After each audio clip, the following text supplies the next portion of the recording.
Hello बच्चों, hello बच्चा लोगों। चलो आज देखो एक टेंस से संबंधित एक चार्ट है यहाँ पे। ये हम लोग के लिए बहुत ज़रूरी होता है और कहीं ना कहीं बहुत उपयोगी भी है। तो हम लोग इस चार्ट को समझने का प्रयास करेंगे। देखो क्या होता है, किसी भी टेंस को जब हम लोग सॉल्व करते हैं तो उसमें सबसे इम्पोर्टेंट चीज़ हमारे लिए सबसे पहला टास्क होता है उसकी पहचान बताना। पहचान क्यों बताना होता है? क्योंकि जब तक हमें पहचान नहीं पता होगी तब तक हम उसका अनुवाद कैसे करेंगे। क्यों? क्योंकि अनुवाद करने के लिए हमें हेल्पिंग वर्ब की ज़रूरत होती है और टेंस के अकॉर्डिंग हमें वर्ब की फॉर्म लगानी पड़ती है। इसलिए जब तक हम लोग पहचानेंगे नहीं तब तक हेल्पिंग वर्ब और वर्ब की फॉर्म कैसे लगाएंगे। ठीक है, तो पहला टास्क होता है उसे पहचानना। दूसरा टास्क होता है कि इसमें हेल्पिंग वर्ब कौन सी लगेगी, और उसके बाद जो टास्क आता है वो ये आता है कि इसमें वर्ब की फॉर्म कौन सी लगेगी। ठीक है, तो वही हम लोग यहाँ डिस्कस करने वाले हैं। देखिएगा, पहले प्रेजेंट का डिस्कस कर लेते हैं। देखो प्रेजेंट में क्या होता है, प्रेजेंट के चार पार्ट होते हैं, indefinite, continuous, perfect and perfect continuous. ठीक है, तो इंडेफिनिट में सबसे पहले आता है पहचान। पहचान क्या होती है हमारी? ता है, ती है, ते हैं। यदि किसी वाक्य के अंत में ता है, ती है, ते हैं आता है तो वो प्रेजेंट इंडेफिनिट का टेंस कहलाता है। ठीक है, तो ये हमने पहचान पढ़ ली। अच्छा ठीक है, पहचान के बाद बात आती है हेल्पिंग वर्ब की। हेल्पिंग वर्ब में देखो क्या होता है कि प्रेजेंट इंडेफिनिट के आफर्मेटिव में वर्ब की फर्स्ट फॉर्म के साथ यस या ईएस लगाते हैं। ठीक है, पर निगेटिव, इंट्रोगेटिव और इंट्रोगेटिव निगेटिव, या जिसे तुम लोग डबल इंट्रोगेटिव कहते हो, उसमें हेल्पिंग वर्ब क्या होती है? डू या डज। ठीक है बच्चा, उसके बाद बात करते हैं वर्ब की फॉर्म की, तो इसमें वर्ब की फर्स्ट फॉर्म आती है। ठीक है, सेकेंड पे आ जाओ, कंटिन्यूअस। कंटिन्यूअस की पहचान क्या होती है? रहा है, रही है, रहे हैं। ठीक है, और इसकी जो हेल्पिंग वर्ब होती है वो है is, M, R. I hope कि तुम लोगों को अच्छे से पता होगा इज का यूज हम लोग कब करते हैं? एक वचन कर्ता के साथ, सिंगुलर के साथ। एम का यूज आई के साथ, आर का यूज प्लूरल के साथ। ठीक है, और इसमें वर्ब की फॉर्म आईएनजी। देखो कंटिन्यूअस का मतलब होता है कोई भी कंटिन्यूअस हो, चाहे कंटिन्यूअस हो, चाहे परफेक्ट कंटिन्यूअस हो, चाहे किसी भी टेंस का हो। अगर कंटिन्यूअस लिखा है तो इसका मतलब उसमें वर्ब की इंग फॉर्म लगेगी। ठीक है, चलो आगे बढ़ो। परफेक्ट की बात करते हैं। परफेक्ट में पहचान क्या होती है हमारी? चुका है, चुकी है, चुके हैं। मतलब जिस वाक्य के अंत में चुका है, चुकी है, चुके हैं इत्यादि शब्द आते हैं, वो जो वाक्य होते हैं वो किस टेंस में होते हैं? परफेक्ट, प्रेजेंट परफेक्ट में। ठीक है, इसकी हेल्पिंग वर्ब क्या होती है? हैज या हैव, और इसमें वर्ब की थर्ड फॉर्म लगती है। समझो, जैसे क्या होता है कि कॉन्टिन्यूअस मतलब वर्ब की इंग फॉर्म, उसी तरह परफेक्ट मतलब वर्ब की थर्ड फॉर्म। इन चीज़ों को थोड़ा कंठस्थ रखना। ठीक है, चलो आगे बढ़ जाते हैं। लास्ट चीज़ है परफेक्ट कंटिन्यूअस, यानी प्रेजेंट परफेक्ट कंटिन्यूअस।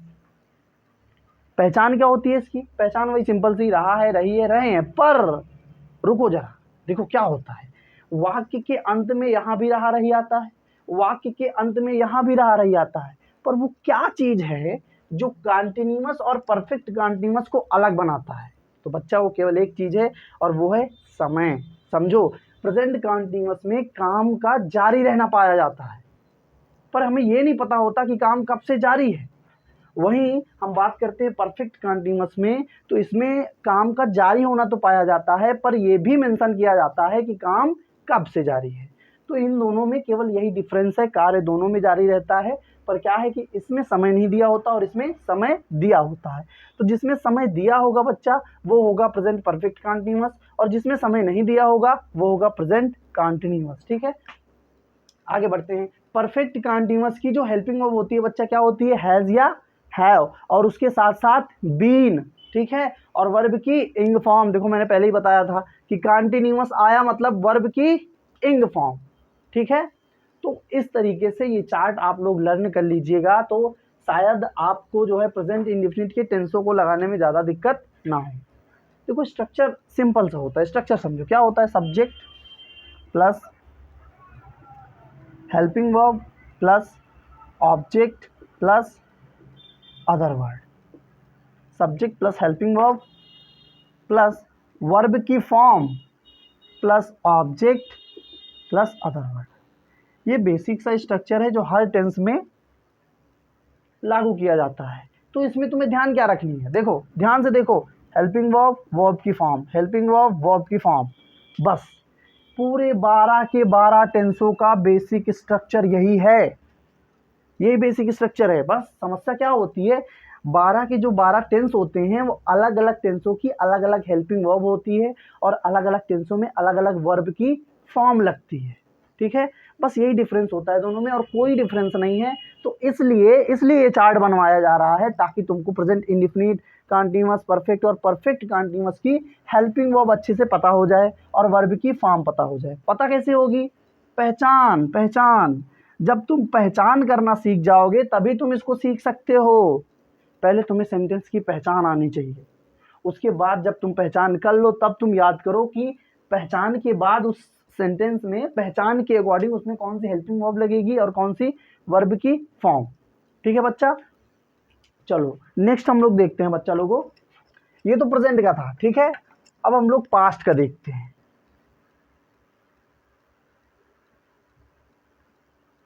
चलो देखो, इस चार्ट के माध्यम से तुम लोगों को बहुत फ़ायदा होने वाला है, इसको देखो, समझो और सेंटेंसों को करने का प्रयास करो, ठीक है बच्चा। देखो कुछ नहीं बदला, बस क्या हो गया कि टेंस बदला तो हमारी हेल्पिंग वर्ब बदल गई और वर्ब की फॉर्म बदल गई, बाकी देखो सब एज इट इज़ लिखा है। ये काम की चीज़ नहीं है, ये केवल समझाने के लिए था। आगे चलते हैं। देखो अब बात करते हैं बच्चा पास्ट की, किसकी, पास्ट की। देखो जैसे कि मैंने कल वाली वीडियो में बताया था कि जो है टेंस जो है हमारे चार मुख्यतः 3 प्रकार के होते हैं, प्रेजेंट, पास्ट, फ्यूचर, और उन तीनों के 4 प्रकार होते हैं, present indefinite, present continuous, present perfect, present perfect continuous, उसी तरह पास्ट के भी और उसी तरह फ्यूचर के भी। तो हम लोगों ने प्रेजेंट के चारों टेंसों को देख लिया है, अब हम लोग पास्ट के टेंस को देखेंगे। ध्यान से समझना, पास्ट इंडेफिनिट की पहचान क्या होती है बच्चा, पास्ट इंडेफिनिट की पहचान था, थी, थे, ये होती है इसकी पहचान, ठीक है। उसके बाद इसमें हेल्पिंग वर्ब क्या आती है, ध्यान से समझो, पास्ट इंडेफिनिट के अफर्मेटिव में कोई हेल्पिंग वर्ब नहीं लगती, पास्ट इंडेफिनिट के अफर्मेटिव में केवल वर्ब की सेकंड फॉर्म लगती है, बस कोई हेल्पिंग वर्ब नहीं लगती। पर निगेटिव से हेल्पिंग वर्ब स्टार्ट हो जाती है लगना, और क्या लगती है, डिड। अगर तुमसे कोई पूछे पास्ट इंडेफिनिट की हेल्पिंग वर्ब क्या होती है तो तुम क्या बताओगे, डिड। वर्ब की फॉर्म जैसे कि मैंने बताया बच्चा, अफर्मेटिव में वर्ब की second form, negative, interrogative, interrogative, negative, तीनों में वर्ब की फर्स्ट फॉर्म और हेल्पिंग वर्ब डिड, याद रखना। उसके बाद आओ कॉन्टिन्यूअस, कॉन्टिन्यूअस की पहचान रहा, रही, रहे, पर क्या था, वहां प्रेजेंट था, यहाँ पास्ट है, तो वहां है था, यहाँ था होगा, ठीक है। तो रहा था, रही थी, रहे थे, ये होती है इसकी पहचान, ठीक है। हेल्पिंग वर्ब की बात करें बच्चा तो इसकी हेल्पिंग वर्ब क्या होती है, वाज या वर, वाज सिंगुलर के साथ एंड वर प्लूरल के साथ, याद रखना, ठीक है। उसके बाद बात कर लें बच्चा इसमें कौन सी फॉर्म लगती है, तो मैंने पहले ही बता चुका हूं मैं कि कॉन्टिन्यूअस मतलब वर्ब की इंग फॉर्म, वर्ब की इंग फॉर्म लगा दो प्यार से, क्या दिक्कत है, कॉन्टिन्यूअस मतलब इंग फॉर्म, कोई भी कॉन्टिन्यूअस हो लगा दो फटाक से। आओ परफेक्ट में, आओ परफेक्ट में, देखो वहां चुका, चुकी, चुके, लेकिन वहां क्या था, हैं, यहाँ था आएगा, क्यों, क्योंकि पास्ट की बात हो रही है। तो क्या होगा, चुका था, चुकी थी, चुके थे, ठीक है, ये इसकी पहचान होगी। इसमें हेल्पिंग वर्ब क्या आती है बच्चा, पास्ट परफेक्ट में केवल एक सिंगल हेल्पिंग वर्ब, याद रखना है, प्यारी सी है, हैड, सबके साथ, सिंगुलर हो, प्लूरल हो, एक वचन, 2 वचन, 3 वचन, 4 वचन, 5 वचन, कुछ भी हो, क्या लगेगा, हैड, ठीक है। उसके बाद वर्ब की फॉर्म, ये थोड़ा इंपॉर्टेंट हो जाता है, देखो परफेक्ट यानी वर्ब की third form, very good, verb की थर्ड फॉर्म। अब रुको जरा, सब्र करो, देखो क्या होता है बच्चा कि परफेक्ट, ये जो टेंस है पास्ट परफेक्ट, याद करो कभी 7, 8, 9 में पढ़े होगे, पास्ट परफेक्ट वाले टेंस में दो सेंटेंस आते हैं, कौन कौन से, दो सेंटेंस, एक में काम पहले समाप्त होता है और एक में काम बाद में समाप्त होता है। तो मेरी बात को थोड़ा गौर करना, जो काम पहले ख़त्म होगा वो किस में होगा? परफेक्ट में। और जो काम बाद में ख़त्म होगा वो किस में होगा? इंडेफिनिट में। किसके इंडेफिनिट में? पास्ट के इंडेफिनिट में। जो काम बाद में ख़त्म होगा पास्ट इंडेफिनिट में, जो काम पहले ख़त्म होगा पास्ट परफेक्ट में। ठीक है, तो अब देखो पास्ट इंडेफिनिट याद करो, पास्ट इंडेफिनिट में वर्ब की कौन सी फॉर्म लगनी है? अफर्मेटिव है तो वर्ब की second form, negative interrogative negative है तो वर्ब की फर्स्ट फॉर्म। थोड़ा सा समझना है, ठीक है। एक ये वाला है और एक फ्यूचर परफेक्ट है। इसमें दो दो सेंटेंस आते हैं, इसलिए बच्चों को थोड़ा सा कन्फ्यूज़न होता है, लेकिन अगर बारीकी से समझा जाए तो बहुत आसान है। ठीक है, आगे बढ़ते हैं। देखो हेल्पिंग वर्ब की बात करूँ अगर मैं, तो पास्ट परफेक्ट में क्या होता है? जो काम बाद में समाप्त होता है उसकी हेल्पिंग वर्ब क्या होगी? यही वाली होगी, डिड। क्यों? क्योंकि जो काम बाद में समाप्त होता है पास्ट इंडेफिनिट में होता है, और पास्ट इंडेफिनिट में होता है तो पास्ट इंडेफिनिट की हेल्पिंग वर्ब लगेगी। तो ये पास्ट इंडेफिनिट की हेल्पिंग वर्ब है। ठीक है, उसके बाद बात करें अगर पास्ट परफेक्ट की हेल्पिंग वर्ब क्या होगी, तो ये देखो लिखी है क्या? हैड। ठीक है, आगे आओ। परफेक्ट कंटीन्यूअस, इसमें भी भैया रहा था, रही थी, रहे थे, पर परफेक्ट कंटीन्यूअस को कंटीन्यूअस से अलग क्या चीज बनाता है? टाइम। इसलिए यहाँ क्या आ जाएगा? Plus time. ठीक है, उसके बाद देखो हेल्पिंग वर्ब क्या होगी इसकी? बच्चा हैड लिखा है, लगा दो बीन, हैड बीन, खत्म कहानी। और वर्ब की फॉर्म कंटीन्यूअस माने इंग फॉर्म। बात समझ में आई?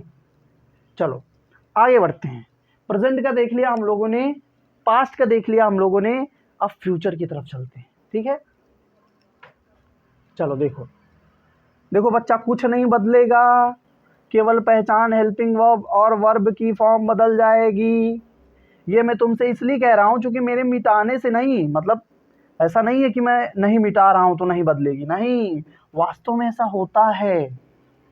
टेंस का कोई स्वरूप नहीं बदलता, बस तीन ही चीज इंपॉर्टेंट है: पहचान, हेल्पिंग वर्ब, वर्ब की फॉर्म। इसीलिए तो डिस्कस किया जा रहा है यार। इस चार्ट को याद रखना बच्चा, ये बहुत हेल्प करेगा तुम लोगों को। चलो आगे देखते हैं हम लोग। अब बात करते हैं हम लोग फ्यूचर की। ठीक है बच्चा, प्रेजेंट की बात हो गई, पास्ट की हो गई, फ्यूचर की कर लेते हैं। फ्यूचर यानी आने वाला कल, कल की बात समझो। इंडेफिनिट पहचान क्या होगी? होगा, होगी, होंगे। ये पहचान किसकी? फ्यूचर इंडेफिनिट की। जैसे देखो, मैं कल स्कूल जाता था, ये क्या है? पास्ट है। मैं आज स्कूल जाता हूँ, ये प्रेजेंट है। मैं कल स्कूल जाऊंगा, ये क्या है? फ्यूचर है। गा गी गे लिखाते हैं, पर होगा, होगी, होंगे याद रखो, ज़्यादा बेटर है। ठीक है, हेल्पिंग वर्ब क्या आती है बच्चा? फ्यूचर की हेल्पिंग वर्ब तो सबसे लाडली होती है, क्या? विल और शैल। और वर्ब की कौन सी फॉर्म? First form. देखो एक चीज इसमें थोड़ा सा याद करो, देखो थोड़ा सा ध्यान रखना, क्या होता है बच्चा? विल और शैल। विल शैल क्या है? विल शैल एक्सिलरी है। याद करो, पढ़े होगे, अगर नहीं पढ़े होगे तो समझो। विल शैल एक एक्सिलरी भी, एक्सिलरी क्या है? एक्सिलरी वर्ब की फॉर्म का एक रूप है। ठीक है, वर्ब की फॉर्म का एक रूप है। एक्सिलरी को ही हम लोग क्या कहते हैं? Helping verb. ये एक्सिलरी वाले पोर्शन में हम लोग डिस्कस करेंगे। यहाँ फिलहाल इतना समझो कि चूंकि विल और शैल एक एक्सिलरी है, इसलिए एक्सिलरी के साथ एक नियम आता है। क्या नियम आता है? एक्सिलरी के साथ बच्चा नियम ये है कि अगर एक्सिलरी अफर्मेटिव की है, मतलब प्रेजेंट में अगर एक्सिलरी लिखा हुआ है तो उसके बाद हमेशा वर्ब की फर्स्ट फॉर्म आती है। इस बात को थोड़ा सा ध्यान रखना। ठीक है, आगे चलते हैं। तो इसमें वर्ब की कौन सी फॉर्म? First form continuous. रहा होगा, रही होगी, रहे होंगे। ठीक है, उसके बाद इसमें हेल्पिंग वर्ब क्या होगी? Will be, shall be. ये बच्चा इसकी हेल्पिंग वर्ब होगी, ठीक है। वर्ब की कौन सी फॉर्म, अरे कंटिन्यूअस माने इंग फॉर्म, कंटिन्यूअस माने इंग फॉर्म। अब समझो, अब तुम लोग क्वेश्चन कर सकते हो, हालांकि मैं देख नहीं रहा हूँ लेकिन कर सकते हो। समझो, तुमने कहा, तुम कह सकते हो सर विल और शैल के बाद आपने पढ़ाया कि हमेशा वर्ब की फर्स्ट फॉर्म आती है, तो यहाँ इंग फॉर्म क्यों आ गई? थोड़ा गौर से समझना। जब विल और शैल अकेले लिखे होंगे तो कभी भी इनके सामने, इनके साथ वर्ब की फर्स्ट फॉर्म के अलावा कोई फॉर्म नहीं आएगी। लेकिन सपोज अगर यहाँ वुड लिखा है तो आ सकती है कुछ केसेस में। पर फिलहाल तुम इतना याद रखो कि अगर विल और शैल इकलौता अकेला लिखा है तो उसके बाद वर्ब की फर्स्ट फॉर्म। लेकिन यहाँ देखो, यहाँ बी भी है साथ में, तो इसलिए ये वाला रूल यहाँ पर अप्लाई नहीं होगा। तो इसमें वर्ब की कौन सी फॉर्म लगेगी, इंग फॉर्म लगेगी, ध्यान रखना। उसके बाद देखो परफेक्ट, परफेक्ट चुका होगा, चुकी होगी। जैसे मेरे घर पहुंचने तक मेरी बहन मेरे हिस्से का खाना खा चुकी होगी। समझ रहे हो? मेरे स्कूल पहुंचने से पहले अध्यापिका गणित पढ़ा चुकी होगी। क्या है ये है फ्यूचर परफेक्ट टेंस, ठीक है। पहचान, चुका होगा, चुकी होगी, चुके होंगे। और बच्चा इसमें हेल्पिंग वर्ब क्या लगेगी, याद रखना। हेल्पिंग वर्ब इसकी होती है विल, शैल, हैव। अच्छा, यहाँ थोड़ी सी बात याद रखनी है तुम लोगों को, सिंगुलर हो चाहे प्लूरल हो, दोनों के लिए हैव ही लगाएंगे। बात समझ में आ रही है? मतलब ऐसा नहीं कि सिंगुलर है तो विल हैव या शैल हैव, नहीं, सिंगुलर हो चाहे प्लूरल दोनों के साथ हैव ही आएगा, ठीक है।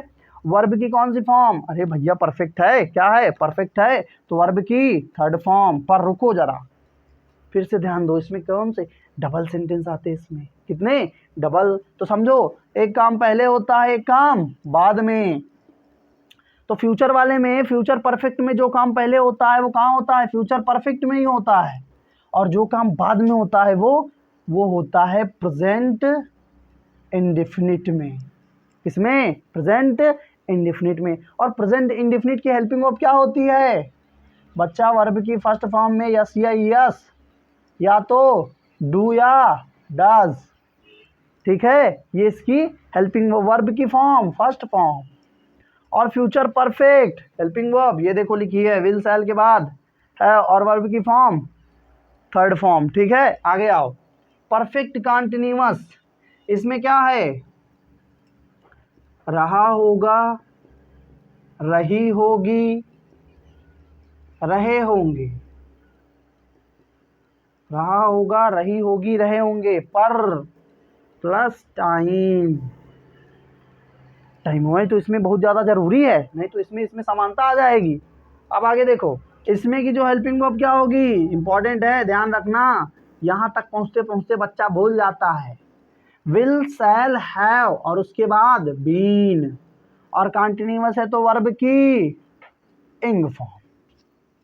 खत्म, पूरा 12 का 12 टेंस खत्म 10 से 15 मिनट में।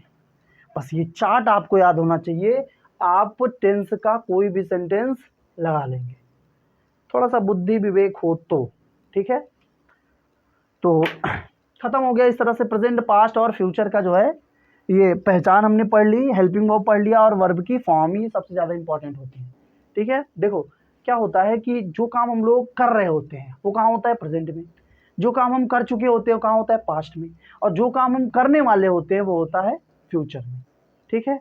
और प्रेजेंट, पास्ट, फ्यूचर 3 प्रकार के मुख्यतः टेंस होते हैं, तीनों के 4-4 प्रकार होते हैं। जो चारों प्रकारों को हम लोगों ने इस बोर्ड पे देख लिया है। तो बच्चा लोगों ऑल द बेस्ट, पढ़ते रहो बढ़िया से, ख़तरनाक तरीके से, और जो है ये चार्ट याद कर लेना, बहुत हेल्प करेगा तुम्हारी। धन्यवाद।